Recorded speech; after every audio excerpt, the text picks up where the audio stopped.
हम लोगों ने कल का हमला तो देख ही लिया है, लेकिन है क्या, पाकिस्तान जो है वो अपने असलियत से बाज नहीं आ सकता है। हो सकता है ये पलटवार कुछ ना कुछ करे। अगर ये पलटवार कुछ ना कुछ करता है तो क्या संभावनाएं बन सकती हैं, हम उसके बारे में चर्चा करते हैं कि क्या हो सकता है, फिर आपको अपनी रक्षा कैसे करनी है।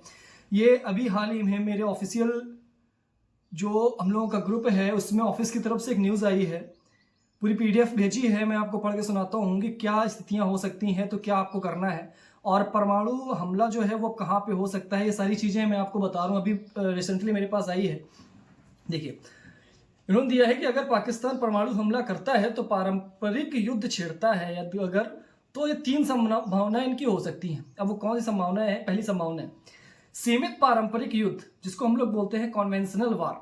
इसमें क्या होगा, मिसाइल तोपों और लड़ाकू विमानों से सीमावर्ती इलाकों में हमले करेगा, जो सीमावर्ती इलाके हैं वहां पर हमला करेगा। नागरिक ठिकानों पर हमले की कोशिश करेगा, जैसे रेलवे स्टेशन, एयरपोर्ट और डैम, यहां पर वो करने की हम कोशिश कर सकता है। अब इसमें सुरक्षा क्या करना है, एयर रेड सायरन और शेल्टर तक तुरंत पहुंचना है। जहां पर सायरन बजेगा या शेल्टर होंगे वहां पर आपको तुरंत पहुंचना है, कैसे भी करके तुरंत वहां यहां से रवाना होकर वहां पे आपको पहुंचना है। घर में एक आपातकालीन किट तैयार रखना है। आपातकालीन किट आपको तैयार करना है, वो आपको मैं नीचे बताऊंगा क्या करना है, मेडिकल से लेकर सारी चीजें आपको मैं भी बताऊंगा। तीसरा है मोबाइल पर सरकारी अलर्ट सिस्टम और समाचार पर नजर रखना है। समाचार जो सबसे ज्यादा, जो भी मेरी माताएं बहनें, जो मेरे भाई सब भी नाटक और मैच में लगे हैं, सब खत्म करके अगर आपको कुछ देखना है तो न्यूज पे बिल्कुल पर लगातार आप लगे रहिए। और सरकारी अलर्ट जो सिस्टम है उसको चालू रखिए। एक अलर्ट होता है जब मैसेज आता है, कई लोग हम लोग डीएनडी लगा देते हैं, डू नॉट डिस्टर्ब, तब वो मैसेज नहीं आ पाता है। आपको वो डीएनडी हटाना है और समाचार पे लगातार नजर रखनी है। दूसरा क्या करेगा, दूसरा वो परमाणु हमला यानी न्यूक्लियर स्ट्राइक मार सकता है, जिसमें बड़े शहर, हमेशा बड़े शहरों पर मारेगा ऐसी चीजें, क्योंकि वहां पर ज्यादा हानि के खतरे होते हैं। बड़े शहर क्या हो, कौन से हो सकते हैं, वो दिल्ली है, मुंबई, अहमदाबाद, अमृतसर, या सैन्य ठिकानों पर भी हमला हो सकता है, जहां पर कानपुर भी है जैसे आपका रक्षा के मामले में। तो कोई भी सैन्य ठिकाने हैं वहां पर भी वो हमला कर सकता है। सुरक्षा के उपाय इसके क्या रहेंगे, अगर हमले का संकेत मिले तुरंत जमीन पर लेट जाएं और मुंह नाक ढक लें। आपको तुरंत लेट जाना है और मुंह को और नाक को अपने तुरंत ढक लेना है। बिल्कुल ध्यान रखिएगा, सारी चीजें मजाक नहीं है, पूरा जरूर देखिएगा और इन सब चीजों को आपको करना है। ठीक है, हम लोगों को पूरा मदद करना है भारत सरकार को, ताकि वो उसको धूल मिटा पाए, अब धूल चटा पाए। अब धमाके के बाद 10-15 मिनट अंदर रहे ताकि रेडिएशन का असर कम हो सके।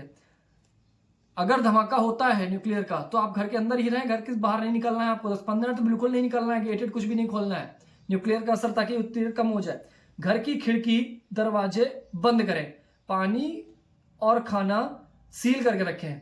घर की खिड़कियां दरवाजे सब बंद रखने हैं और पानी, एक सेकंड, और लाइट चली गई है फिर भी हम लोग कंटिन्यू करते हैं। अभी घर की सारी खिड़कियां दरवाजे बंद रखने हैं, पानी और खाना को एकदम बंद करके रखना है, ऐसा नहीं कि खोल के रख दिया है। फिर उसके बाद है आयोडोनिक टैबलेट की जानकारी रखें, थायराइड का रिएक्शन से बचाता है वो। ठीक है, ये टैबलेट रखना है, आयोडीन टैबलेट्स। ठीक है, तीसरा क्या कर सकता है, वो साइबर या ब्लैकआउट अटैक कर सकता है, जिसमें बिजली, इंटरनेट, मोबाइल इंटरनेट और बैंकिंग सिस्टम को ठप करने की कोशिश करेगा। इसमें आपको करना क्या, जरूरी दस्तावेज और पैसे नगद में रखें, जितना हो सके आप कैश रखिए। दस्तावेज कहीं भी रखना नहीं है आपको कि आप कहीं भी वैसे रख दो, ज़्यादा तो कोशिश करो कि अपने पास सेफ रखो। पावर बैंक, टॉर्च और रेडियो तैयार रखें। पावर बैंक ताकि मोबाइल वगैरह आपका हमेशा चलता रहे, बंद ना हो। टॉर्च यानी लाइट अगर खत्म हो जाए तुरंत टॉर्च आपके पास रहेगी। और उसके बाद रेडियो एकदम तैयार रखें कि टीवी नहीं है तो हम रेडियो से बिल्कुल सारी चीज़ें अपनी अपडेट रख सकते हैं। जरूरी नंबर और पते ऑफलाइन लिख कर रखें, हर चीज़ ऑनलाइन नहीं कि आपने मोबाइल पे सेव कर ली है, कुछ कागज पे भी लिखिए, कुछ नॉर्मल जो इंपॉर्टेंट पते वगैरह हैं और जो जो भी कॉन्टैक्ट नंबर है वो सब आप सेव लिख कर रखिए। आपके पूरे फोन को भी वो रीसेट करवा सकता है, सारी चीज़ें हैं, साइबर में बहुत कुछ होता है। अब आपातकालीन किट में आपको क्या क्या रखना है, मैंने अभी बोला था आपातकालीन आपको घर पे एक किट बना के रखनी है। क्या क्या रखना है उसमें, सील बंद पानी चाहिए 3-4 दिन का, एकदम सील बंद होना चाहिए। कारण क्या है, रेडिएशन से बचा हुआ पानी, उसमें रेडिएशन नहीं होगा। 3-4 दिन का आप स्टोर करके रखिए हमेशा पानी। सूखा खाना यानी बिस्किट, नमकीन, मूंगफली लंबे समय तक चल सके, ये रखना है आपको, काफ़ी मात्रा में रखने हैं सूखे खाना, बिस्कुट भी, नमकीन, मूंगफली वगैरह आपको काफ़ी मात्रा में रखना है। टॉर्च और बैटरियाँ, टॉर्च और टॉर्च के सेल वगैरह ये आपको रखने हैं ताकि ब्लैकआउट में ये काम देगा। रेडियो एफएम सरकारी निर्देशानुसार रेडियो वगैरह आपको रखना है, क्योंकि सरकारी का कोई भी निर्देश आता है तो आपको तुरंत उसके बारे में आप अपडेट रहो। उसके बाद पावर बैंक और चार्जर जो आपको संचार के साथ बनाए रखेगा। उसके बाद मास्क, कपड़ा और रुमाल, ये 3 चीजें, रुमाल और मास्क और कपड़ा, ताकि धूल और धुएं से आप बचे रहो। ये बिल्कुल विशेष है। मास्क आप फिर से वापस करिए, मास्क को भी अपने पास रखना है, रेडिएशन से बिल्कुल बचना है। प्राथमिक उपचार किट रखना है, जैसे चोट लगे या जल जाए तो इसके लिए आपको कुछ बीटाडीन वगैरह, ट्यूब और कुछ बैंडेड वगैरह, ये सारी चीजें प्राथमिक उपचार के लिए अपने पास रखना है। दर्द वगैरह की दवा जो भी है, सारी चीजें आपको अपने पास रखना है। दस्तावेज, आईडी, नक्शा और नंबर संचार टूटने पर जरूरी होगा। संचार अगर टूट जाता है तो आपको उसके लिए आपको एक आईडी अपने पास रखना है, ताकि कुछ भी हो जाए, आईडी अगर आपसे पहचान मांगी जाए तो आप अपना बता सको कि आईडी आपकी, आप कहाँ के हो। आईडी, उसके बाद नक्शा भी होना चाहिए आपके यहाँ का आपके पास, और नंबर सबके अपने पास ऑफलाइन लिखे हुए होने चाहिए। और हमें करना क्या चाहिए, पैनिक ना करें, अफवाह से बचें, एकदम घबराना नहीं है, अफवाहों से बचना है। सोशल मीडिया पर बिना पुष्टि के कुछ भी शेयर ना करें, सोशल मीडिया में शेयर करने से बचें। आप सारी चीज़ें, सेना के अध्यक्ष थे उन्होंने बोला था आप सारी चीज़ें सोशल मीडिया पे ना बताइए, ताकि उससे क्या है, वो आप दुश्मन देश का आप मदद कर रहे हो उसकी, वो आपके हमारी सारी गतिविधि वो जान जाता है सोशल मीडिया में डालने से कि आप अगला कदम आपका क्या हो सकता है, उससे आपको बचना है। सरकारी निर्देशों का पालन करना है। टीवी, रेडियो, सरकारी ऐप जैसे एनडीएमए, माई गवर्नमेंट पर नजर रखें। सरकारी ऐप 2 है, वो आप उनको जो इंस्टॉल रखिए। पहला है एनडीएमए, दूसरा है माई गवर्नमेंट। ये ऐप अपडेट रखिए। इस ऐप पे कोई भी अपडेट आता है तो आप तुरंत तत्कालीन आप देखिए, उस पर ध्यान दीजिए। उसके बाद है परिवार के साथ योजना बनाएं। मिलन स्थल, संपर्क संख्या तय रखना है। परिवार के साथ योजना बना के रखें, मिलन स्थल कहाँ पर हम लोग मिलना है, सब लोग साथ बात करके रखना है कि अगर हम लोग भटकते हैं इधर उधर तो हम लोग कहाँ पे आके एक जगह पे मिलेंगे, उसका विशेष ध्यान देना है। और संपर्क संख्या वगैरह सब तय रखनी, कितने लोग थे, हम लोगों को कहाँ पे कैसे मिलना है, ठीक है।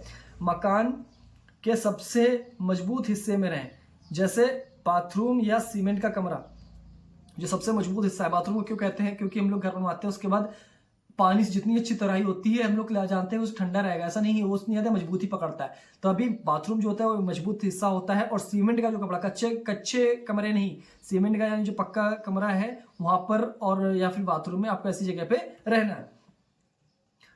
अगर परमाणु हमला दिल्ली जैसे बड़े शहर पर होता है तो असर बहुत भयानक हो सकता है। मान लो हमला 150 से 300 किलोटन के परमाणु बम से होता है तो आजकल आम है, तो दिल्ली पर इसका असर कुछ इस तरह हो सकता है। कैसे होगा इस तरह, अगर मान लो 150 से 300 किलोटन होता है तो 2 किलोमीटर तक सब कुछ पूरी तरह नष्ट हो जाएगा, बिल्डिंग, सड़क, वाहन, सब कुछ नष्ट हो जाएगा। 2 से 5 किलोमीटर तक इमारतें गिर सकती हैं, भारी आग लग सकती है, 3 डिग्री जलन और हजारों की संख्या में मौत हो सकती है, इसकी संभावना है। 5 से 10 किलोमीटर तक खिड़कियां टूटेंगी, हल्की इमारतें क्षतिग्रस्त होंगी, जलने और चोट लगने की संभावना है। यानी जहां पर गिरेगा वहां से 5 किलोमीटर तक तो सब कुछ तहस नहस है, उसके बाद भी आपको खतरा लगातार बना रहेगा 10 किलोमीटर तक। उदाहरण क्या, ध्यान दीजिएगा, अगर बम इंडिया गेट या संसद भवन के पास गिरता है तो 5 से 7 किलोमीटर के दायरे में Connaught place, AIIMS, Lajpat Nagar, Karol Bagh, JNU और आसपास के इलाके गंभीर रूप से प्रभावित होंगे। ये दिल्ली वाले ध्यान से दीजिएगा, ये उदाहरण है कि अगर वहां पे गिरता है तो कितनी दूर तक आपको क्षतिग्रस्त मिल सकता है। ये जरूरी नहीं कि दिल्ली में हो, कहीं भी हो सकता है, ये उदाहरण है, आप इससे समझ सकते हैं। फिर विकिरण और फॉल्ट, रेडियोधर्मी राग का फैलाव, हवा की दिशा में फॉलआउट 50 से 200 किलोमीटर तक फैल सकता है। उदाहरण के लिए अगर हवा पूर्व दिशा में चल रही है तो नोएडा, गाजियाबाद, बुलंदशहर जैसे शहरों में भी रेडियोधर्मी राख गिर सकती है, जो वहां की राख होगी वो वहां पे भी जा सकती है। और उसके बाद बोला है इन्होंने कि फॉलआउट अगर होता है तो इसकी वजह से, फॉलआउट की वजह से 24 से 72 घंटे तक बाहर निकलना जानलेवा हो सकता है। अब इसके 24 से 72 घंटे तक अगर घर बाहर निकलते हैं तो वो आपके लिए जानलेवा साबित हो सकता है। अगर पहले से चेतावनी मिले तो बंकर या मजबूत बेसमेंट में जाएं। जरूरी रखें कि पानी, सूखा खाना, रेडियो, मास्क, ये चीजें आपके पास होना ही होना चाहिए। बात सही है। अगर हमला हो गया है तो फौरन जमीन पर लेटें, आंखें और मुंह बंद करें, फिर जल्दी से किसी मजबूत बिल्डिंग के अंदर जाएं और खिड़कियां बंद करें। कम से कम 24 घंटे तक बाहर नहीं निकलना है। असर कितने समय तक रहेगा, तो ब्लास्ट का असर कुछ सेकेंड, लेकिन रेडिएशन 1 से 7 दिन तक जानलेवा है। दीर्घकालिक असर यानी कैंसर, पर्यावरण, कई साल तक ये असर लगातार फिर बने रहेंगे। ये सारी अपडेट है। और क्या है, हाँ, भारत सरकार द्वारा किए जाने वाले मुख्य सुरक्षा उपाय में क्या है, मॉक ड्रिल में क्या क्या है।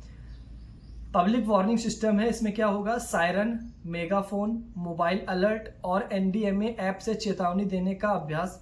स्कूल, कॉलेज, अस्पताल आदि में इमरजेंसी अलार्म सिस्टम बजेगा। फिर उसके बाद है निकासी अभ्यास, किसी इलाके को तुरंत खाली करने का अभ्यास करना है, लोगों को निकासी मार्ग बताना है और सुनिश्चित स्थान पर लेके जाना है।